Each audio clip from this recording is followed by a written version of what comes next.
this is Restaurant Groupie. I'm live in sunny LA at Orson Winston in downtown Los Angeles with Chef Joseph Centeno. How's it going? Chef Joseph Centeno is the owner and chef of Orson Winston as well as Buri. And he has been quoted as a prime mover behind what we've come to think of as Los Angeles cuisine, as well as the culinary mayor of downtown LA. Orson Winston features tasting menus influenced by Italian and Japanese cuisine and has 1 Michelin star.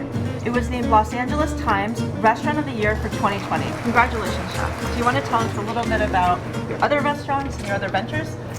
Yes, I came to downtown and about 10 years ago, opened my first restaurant, Baca Mercat. Right now we're focusing on Buri and Orson Winston, and we're really excited about this brewery. Yes, absolutely. Chef Joseph is also an artisanal natural dyer, so I've heard, and founded a textile project called Prospect Pine. So you're really a jack of all trades. Yes. But today we are going to actually discuss Buri, which is also known as hamachi, from Japan. Could you tell us a little bit about how you use hamachi or Buri in your restaurants today at Buri and Orson Winston? So my first introduction with hamachi and Buri was when I was at Manresa restaurant, and we opened. It's been 2005. It's been a long time, and so I started working a lot with Japanese ingredients and Japanese fish, and that's when I fell in love with hamachi and was introduced to Buri, which is. It gets kind of confusing because hamachi and the threshold that it becomes Buri is around 15 pounds when it's sustainably raised. Right. And I mean, I just learned this recently as well. So I think it's like when it's like 1 to 2 feet, it's called hamachi, and when it reaches a certain age or, like you said, length or size threshold or weight, then it becomes Buri. This is actually a very common fish in Japan. It's really loved on the west side of Japan. It's used for special celebrations. The top Ginza sushi restaurants actually carry Buri rather than hamachi, and I believe it's because it has a richer texture. It's more marbled, but your palate's much better than mine. So maybe you can describe, after having tasted Buri, what makes it unique and special and able to be used in different dishes. Well, I think what's really special is that it does have an unctuous feel on the palate, which is that kind of that fattiness, that richness that you get, and because the Buri is in the northern part, and really like from November to March, they're really fattening themselves up on silverfish and just preparing for the winter. Amazing. So they go back south, and the west side is where it's like really popular. Amazing. So I know that you've prepared a few dishes today, and I'm super excited to see you in action. And is there any sort of do you have hamachi on any of your menus that have inspired these dishes? Yes, that we're actually, trying today? well, both dishes we've had in circulation on the menus over the years, and they've evolved and have adapted with different ingredients and different techniques. Very cool. So you're going to show us 2 versions of that today. Yes. So we're going to use the collar, which is also called the kama, and this is really fatty and is really amazing when grilled and marinated. You can use a lot of different marinades. We're going to use different chilies that we use at Buri, and we toast them and grind them up, and we mix it with Meyer lemon zest and juice, and just slather it all over. We'll get it charred on the bincho, and then we'll finish it in the brick oven. Wow, amazing. This all sounds so good. This is the Buri. It's a really amazing, beautiful fish. So we'll get started. We're going to get some of the chili. This has already been toasted and ground, and we're going to pretty straightforward. You can use any good quality chili powder. We use morita and chipotle and ancho and pasilla, and they all have kind of different heat levels, and some of them are smoky, some of them have more of a like tobacco undertone. How many different chili peppers are you using in your mix? This one we're using about eight different. Wow. And do you use this proprietary blend in your restaurants? Yes, it's basically has a part in many of the dishes. Amazing. Now I got to preview this and it was absolutely fantastic, and I love spice and heat, so. But at home people could actually use a simple chili powder. Yeah, you just want to make sure that I always like to use the zest because that always adds like a nice kind of citrus. And then just always make sure it's seasoned.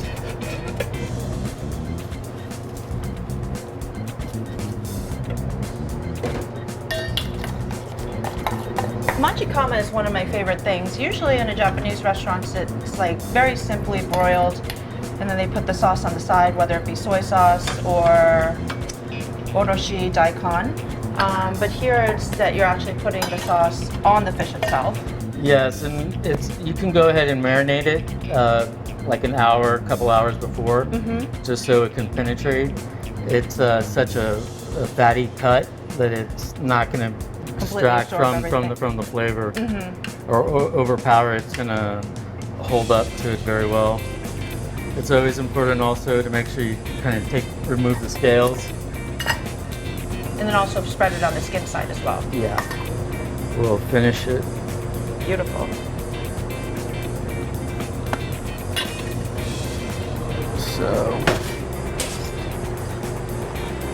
So I always like to start a little on the skin side first. So while that's charring a little bit, we'll get started on the second dish. Great. And you're using the belly for this, I think you said?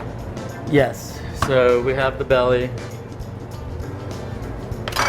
This is also Beautiful. the loin, which is really amazing. It's always very important that the bloodline is red, like a bright red. If it's getting brown or kind of muddy in any way, shape, or form, Does that mean the fish don't is ever go toxic? back to that sushi restaurant. Okay. Okay.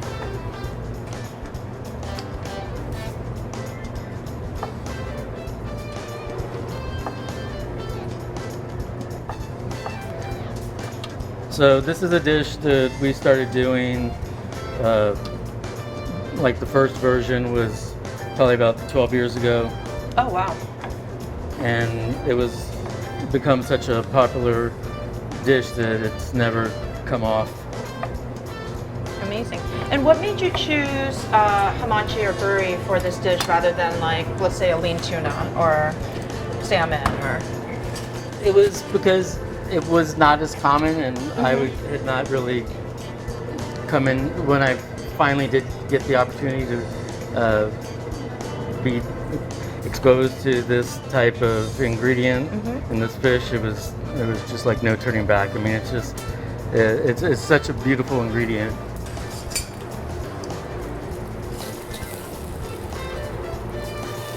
Chef, that smells amazing. So when you have the ingredients like this fresh and this amazing, there really doesn't need much.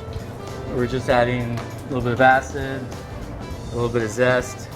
You can use like orange zest. If you use lime zest, just be careful not to get the white pith because it will make it bitter. Is it particularly only on limes? Yes. Oh, I didn't know that. Good to know. Well, where it becomes somewhat unpleasant to eat. Right. So this is about to go into the brick oven. We're gonna just garnish this a little. Wow, what are those? These are garlic blossoms, Garlic blossoms. just to give it. The flowers are so pretty. Beautiful. Okay. just gonna put this in the oven to finish cooking.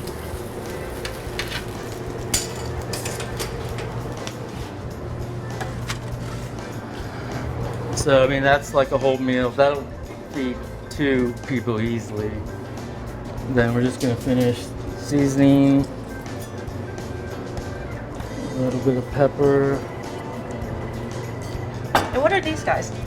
These are potato croquettes. Nice. This adds to the dish as far as you're incorporating hot and cold. Right. So it just adds like nice texture and additional richness. I got to try this dish last week and I just love the combination. I don't think I've ever had a crudo with any sort of other cooked potato item on the dish. And it was just really fantastic combination. Glad you enjoyed it.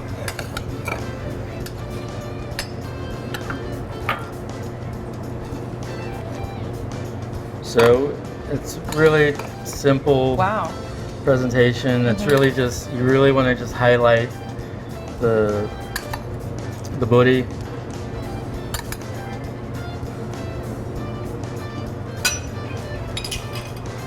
When you have an ingredient that's so rich and full of flavor like buri, I think it's really important to let the flavors of that product shine. And this dish, for me, completely exemplifies that.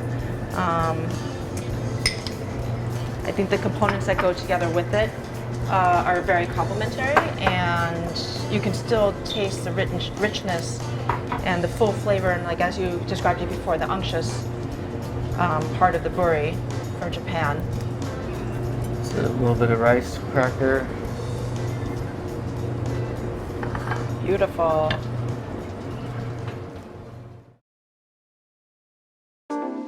This is the buri belly. So it's just lightly marinated in Meyer lemon, zest, olive oil, sea salt.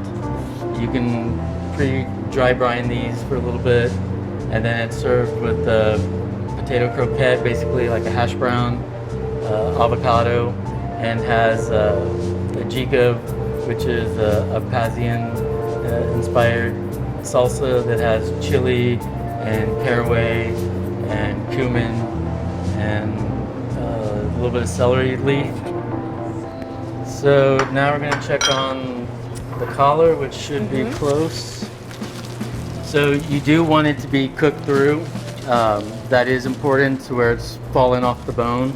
A good way to check is if you take like a spatula or a knife, the spoon or the offset easily pierces through, then it's ready to go. Amazing.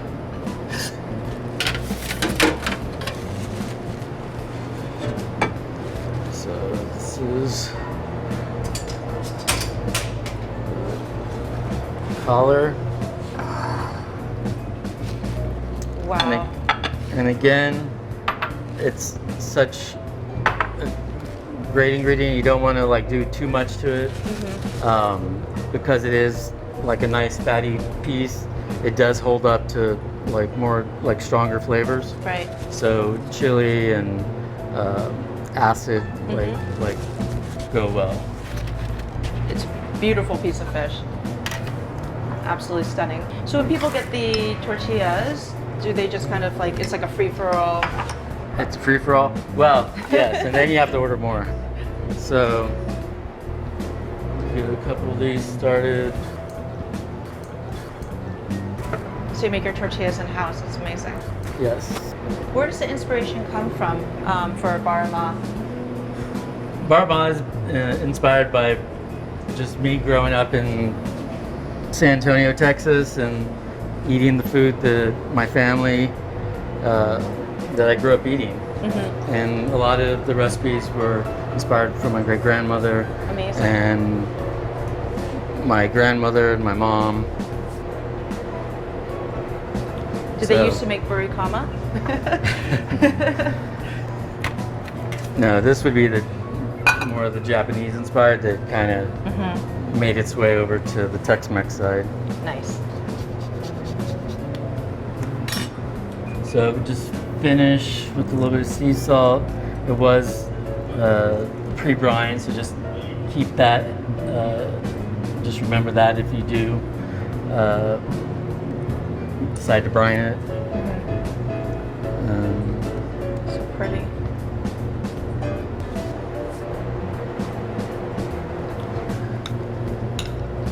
A little bit of salsa verde. And I always like to use a lot of herbs, a lot of green herbs, just to add that freshness to it. Gorgeous. Dill? A little bit of dill, a little bit of parsley, and then Beautiful. salsa verde, cilantro.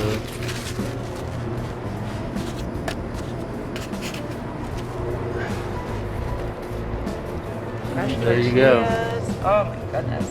Chef, that looks incredible. Collar was lightly brined as well, and just rubbed with a chili paste and grilled, finished in the brick oven or an oven, and then served with the salsa verde that has cilantro and fresh chilies, and served with tortillas. Beautiful. Oh my gosh, this is making me so hungry. But before we try the food, we've got a really special peek for our followers and our viewers right now. We're actually going to take you to Japan, and we're going to meet with people that are actually at the site of where they make this buri or process this buri and have it sent to the United States. So, Chef, why don't we go see if we can patch them in? The first person we're actually going to talk to is Boyd of Dainichi, and he is coming to us live from Ehime Prefecture. And he's going to actually show us the actual aqua farm where these buri grow. So this will be really neat to see. So we're just waiting to see. Oh, there he is. Hi, Boyd. How are you? Hi, how are you? Good morning. How's it going? This is Chef Centeno. We're really excited to see what you're going to show us today. Well, we're here with Mr. Yamasa, and we're out at Tomobuchi in Ehime Prefecture in Japan, and we're feeding 5 kilo sized buri. Wow, that's amazing. So I don't know how well you can hear me. It's kind of blustery out here, but there's about 4,000 fish inside this pen. It was raining last night, but it's turned out to be a fairly nice day. Are you feeding the fish right now? What looks like boiling water is fish eating. Wow, that's amazing. Don't fall in. And how many fish are in that 10 So the buri like to swim in schools. So they'll actually come up and they'll attack the feed and then dive and come back up again. Wow. That's incredible. And how many times a day do they get fed, or how often? So about 2 or 3 times a week. 3 times a week. Yeah. Very cool. And what are they being fed? Right now they're being fed dry pellets. Mm-hmm. And I think I learned this week that those dry pellets are actually. So the pellets are kind of like dog food. They're made with fish meal, fish oil, sweet corn gluten meal, but we're trying to get away from using all fish meal and fish oil and try to get a little bit more sustainable. Mm-hmm. So that's something we're experimenting with. And how many of these pens do you have out there? Mr. Iwasa has about 12 pens. He did have about 18, but right now he just has 12 with fish in them. Right now this pen has about 4,000 fish in it. 4,000? Wow. Yeah. 4,005 kilos. Wow. It's it's a really beautiful area. There's the only industry here is aquaculture and growing mandarin oranges. That's gorgeous. So are those all pens out there that we see? Yeah, these are all pens. Wow. Do they go? Is it year round? Yeah, they farm year round. And then on the way over here, there was some oysters, pearl oysters. So they also do pearl oysters, not necessarily lobster, but the pearl oysters help act as a biofilter. So an oyster will actually filter about 50 gallons of water a day. Wow. So those are cultivated for pearls? Yeah, for pearls. So Mickey Mouse gets all the pearls from here. So they kind of work symbiotically in your. That's exactly right. That's exactly right. That's so neat. What else? Is it just oysters and buri that you're? Can you see the blue little boxes on top of the pens? Those are for red sea bream or madai. Oh, our mother. Oh, wow. So madai and buri are the two big species here in anyway.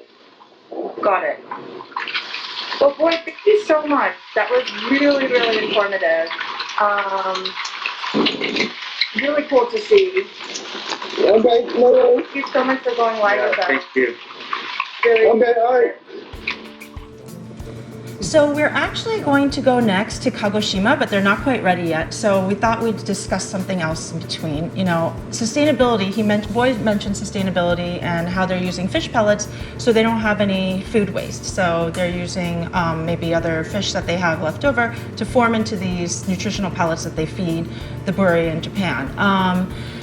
In general, I know that sustainability has been kind of a trend in the restaurant industry and sustainable practices. Chef, maybe you can talk a little bit about what you've encountered and sustainability in the industry in general. Yeah, I mean, I think like 15, 20 years ago, it wasn't at the forefront of everyone's radar, but I mean, about 10 years ago, we started, I mean, it's just important for the environment, important for the ecosystems, the marine life.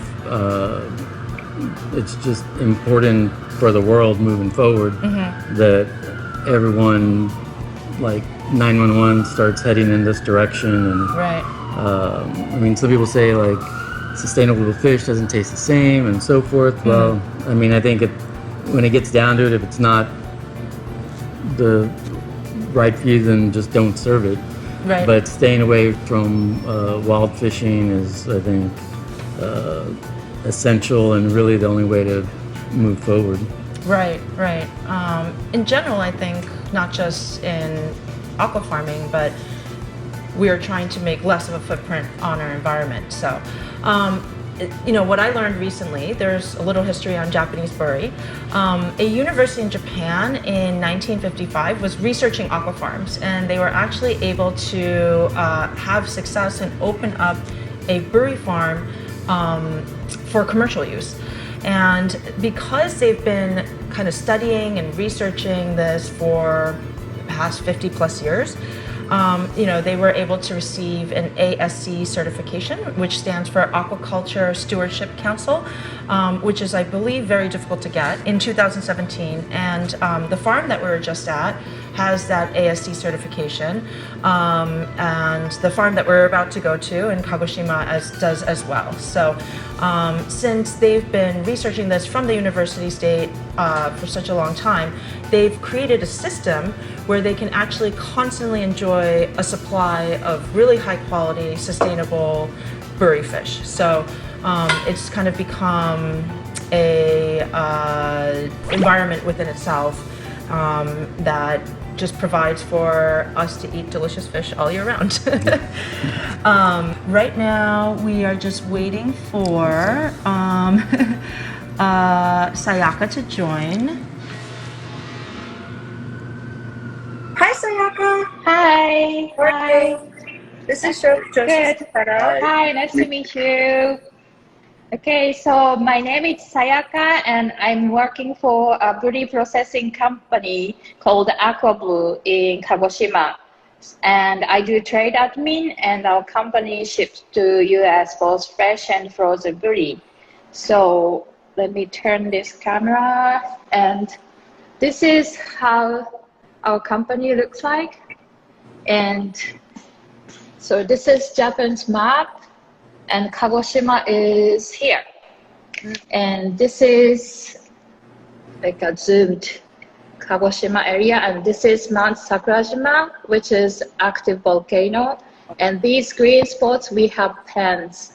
And this red one is our company. So our company locates right in front of Kagoshima Bay. Wow. So it's like 1 minute on foot from the port to our facility.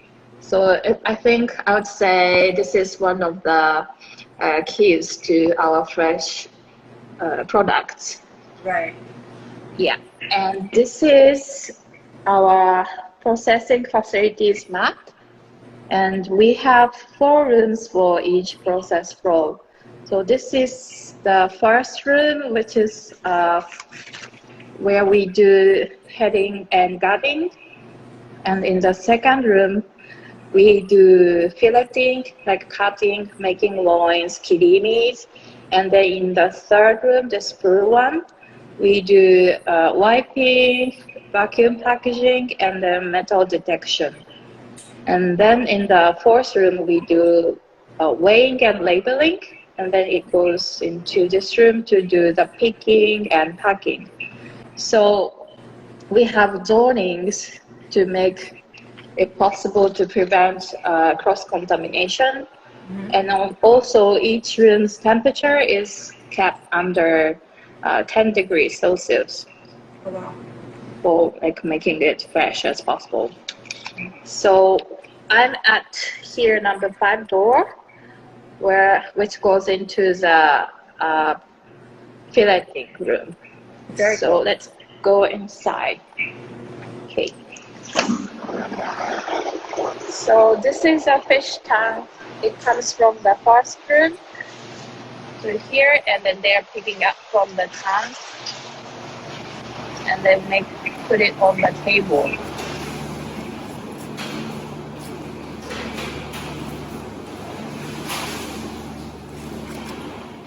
So we don't use machines to cut fish. We do it manually, and then they are like professionals to cut into fillet like in seconds. Wow, that's like amazing. fast. Yeah. We try not to make the fish meat touching on the table, so it's always like the skin is on table, and then make it like this shape to go into the next room. They look like they're on a time lapse, right? Like they're sped up, but it's like real time. That's so cool. What happens after that, Sayaka? After this, the fish goes to the next room, and the fish meat part and also the skin will be wiped by hand also. And then they are put in the bag.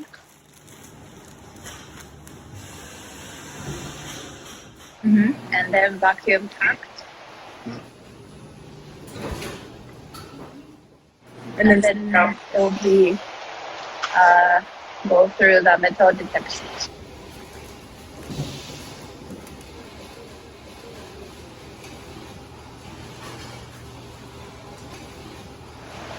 Oh, is that where it goes through the door? Yeah.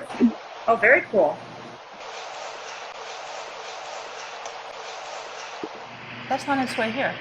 Goes to the next room. Oh, I see you in New York and California. So they start doing wiping. I see. Yeah. So That's so neat. yeah, that's it. The second basket is ready.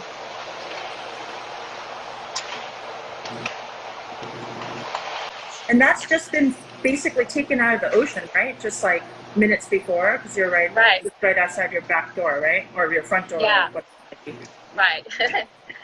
very cool. And then Super fresh. yeah, so by doing the picking system, we collect information like the weight, process date, and also like farm information, and then we can trace back to those information. Yeah. So that's it. Sayaka, thank you so much for showing us that. That's really cool. Thank you very much for your time. I hope you enjoy our booty. Very Thank informative. you. Thank you. Thank you. Oh, here we go. Thank you to our Japanese hosts. So Boyd and Sayaka just showed us kind of two different views of the way that Buri makes her way to the United States from Japan. And I want to thank Chef so much for showing us your two special dishes that you've made with Japanese Buri today. Can viewers come to your restaurants and hope that they'll be on their menu soon and like they can order it, or how does that work? Yes, they will be on the menu and are on the menu. Just depends. We'll just Change it seasonally? Or... well, it just kind of when we get the buri in, we only get so many collars, so it's kind of Right. Oh, so it's a very limited item. Yeah, It's limited. very special. Yeah. Very cool. So again, that's at Bar Ma and Orsa and Winston, Yes. which are both located in downtown LA. Thank you so much for joining us. That was Thank you for really, having me. really informative, and your kitchen is super cool, and everything smells amazing in it, and your food is really delicious. I got to have some last week. And thank you to everyone at home that was able to join us. And as I mentioned before, you can just go to Buri USA and learn more about Buri, and you're also able to order there if you just send them a direct message. Thank you.